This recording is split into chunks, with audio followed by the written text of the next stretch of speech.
बोल news headquarter.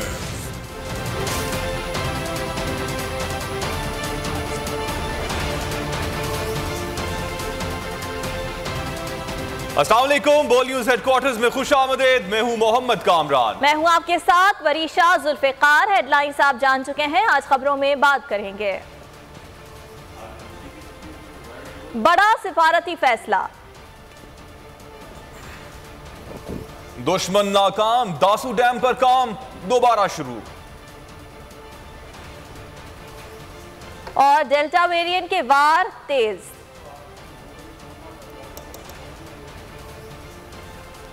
ये सब भी होगा बुलेटिन का हिस्सा, लेकिन आगाज अफसोसनाक खबर से। डेरा गाजी खान में ट्रक और मुसाफिर कोच में खौफनाक तसादुम हुआ। हादसे में 28 अफराद जिंदगी की बाजी हार गए। वाकये में 50 से जायद शदीद जख्मी भी हुए। हादसा इंडस हाईवे पर तौसा रोड पर पेश आया। मुसाफिर बस सियालकोट से राजनपुर जा रही थी। वजीर आला पंजाब ने जख्मियों को तमाम तिब्बी सहूलियात फराहम करने की हिदायत कर दी है, जबकि उन्होंने जांबाक अफराद के लवाहिकीन से ताज़ियत का इजहार भी किया है। रेस्क्यू ऑपरेशन कहां तक पहुंचा, जख्मियों की हालत कैसी है, इस बारे में भी आपको बताएंगे। अभी आपको इस हादसे के हवाले से आगाह कर रहे हैं। जख्मियों की तादाद में इजाफा हुआ है।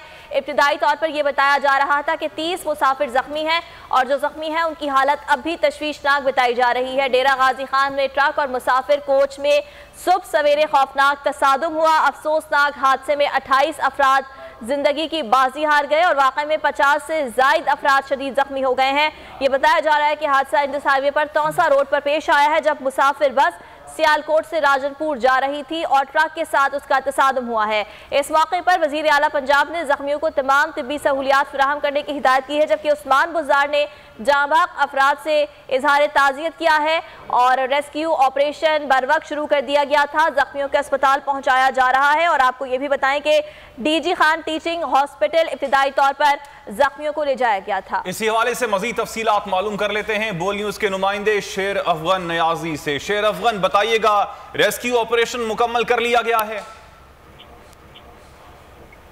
जी बिल्कुल, जो रेस्क्यू मुकम्मल कर लिया गया। इस हादसे में मजमूई तौर पर 87 अफराद मुतासर हुए, जिनमें 28 अफराद अभी तक जाँ बाक हो चुके हैं, जबकि 46 ऐसे मरीज हैं जिनको टीचिंग अस्पताल के ट्रामा सेंटर में मुंतकिल कर दिया गया है, जबकि इनमें बाज लोग ऐसे भी थे जिनको इब्तदाई ट्रीटमेंट के बाद उनको घर जाने की इजाजत दे दी गई थी। अभी तक इस अस्पताल में, यहाँ पर टीचिंग अस्पताल के ट्रामा सेंटर में मैं मौजूद हूँ। यहाँ पर इमरजेंसी नाफिज है, कमिश्नर, डीसी समेत तमाम जो इंतजामी अफसरान है वो यहाँ पर मौका पर मौजूद है।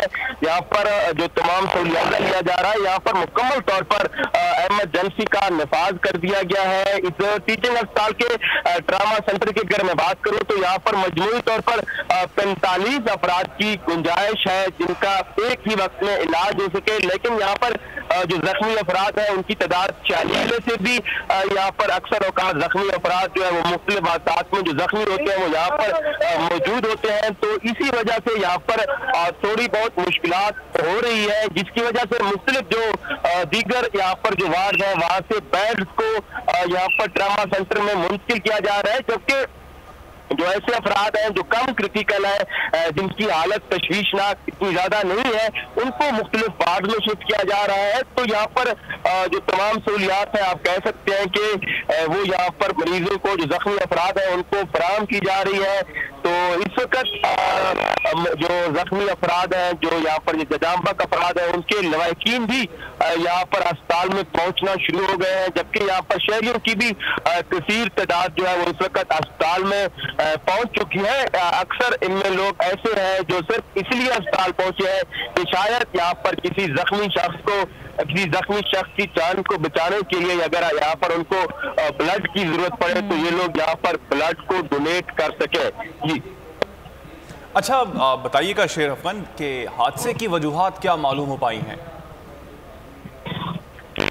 जो इब्तिदाई जो रिपोर्ट अभी तक सामने नहीं आ सकी, अलबत्ता जो हमारे सोर्सेज हैं वो यही बता, जो बस ड्राइवर है वो ओवरटेक कर रहा था ट्रक को, जिसकी वजह से उसकी जो पूरी साइड है वो जाकर उसी कंटेनर को जा लगी, जिसकी वजह से ये हादसा जो है रोनुमा हुआ है। तो ये इसमें बस ड्राइवर की जो गफलत है, उसकी आप तेज रफ्तारी का है, क्योंकि अक्सर औकात तेज रफ्तारी की वजह से ये लोग जब ओवरटेक करते हैं तो फिर कंट्रोल में गाड़ी नहीं रहती।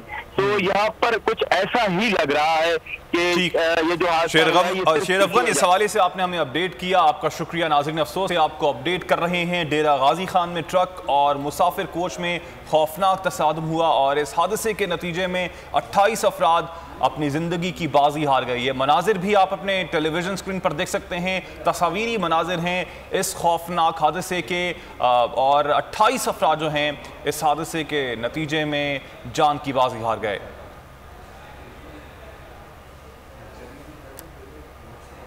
अफगान सफीर की बेटी के अगवा के मामले के हवाले से बात करें तो सफीर की वापसी और कौमी मामलात, रात गए बनीगाला में बड़ी बैठक लगी। वजीर आज़म इमरान खान की ज़ेर सदारत अहम इजलास, वफाक़ी वज़रा, सिक्योरिटी हुकाम ने शिरकत की। इजलास में तहकीकात मुकम्मल होने से कबल ही अफगान सफीर की वापसी के ऐलान का जायज़ा लिया गया। सफीर की वापसी से मुताल्लिक़ पाकिस्तानी दफ्तर ख़ारजा के मौक़िफ़ समेत तमाम इक़दामात का जायज़ा लिया गया। वज़ीर आज़म को अफगान सफीर की बेटी की मुबैना अगवा तहकीकात में पेशरफ़ से आगाह किया गया। तहकीकात में सेफ सिटी से हासिल अहम फुटेज, मोबाइल डेटा, मुल्ज़िमान की गिरफ्तारी से मुताल्लिक भी आगाह किया गया।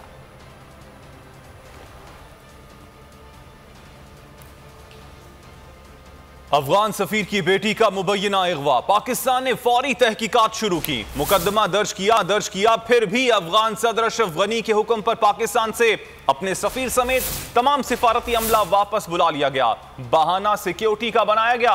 पाकिस्तान ने फैसले पर सवालात उठा दिए, नजरसानी का मशवरा भी दिया। आ गई पहले अफगान सफीर की बेटी का मुबैना अगवा, फिर सोशल मीडिया पर वावेला। आखिर में अफगानिस्तान ने पाकिस्तान से अपना सफीर वापस ही बुला लिया। अफगान सदर अशरफ गनी के हुक्म पर अफगान सफीर और तमाम सिफारती अमला काबुल चला गया। अफगान वजारत खारजा का कहना है कि सिक्योरिटी खतरात के खात्मे और अगवा के वाक़े में मुलविस अफराद को इंसाफ के कटहरे में लाने तक सफीर और सीनियर सिफारतकारों को वापस बुला लिया गया है। अफगानिस्तान का कहना है कि एक अफगान वफ्द बहुत जल्द पाकिस्तान का दौरा करेगा, केस और मुताल्लिका उमूर पर पेशरफ्त का जायजा लेगा। रिपोर्ट की रोशनी में मज़ीद इक़दामात का फैसला होगा। पाकिस्तान के फैसले पर सख्त रद्द-ए-अमल, फैसला अफसोसनाक करार। वज़ीर ख़ारजा शाह महमूद कुरैशी का कहना है कि एक तरफ अशरफ गनी हम पर इल्ज़ामात लगा रहे हैं, दूसरी तरफ ताउन मांग रहे हैं। उम्मीद थी कि अफगान सफीर ताउन करेंगे, सफीर बुलाने पर ताज्जुब हुआ। शाह महमूद कुरैशी ने अफगान क़यादत से फैसले पर नजरसानी का मशवरा दे दिया।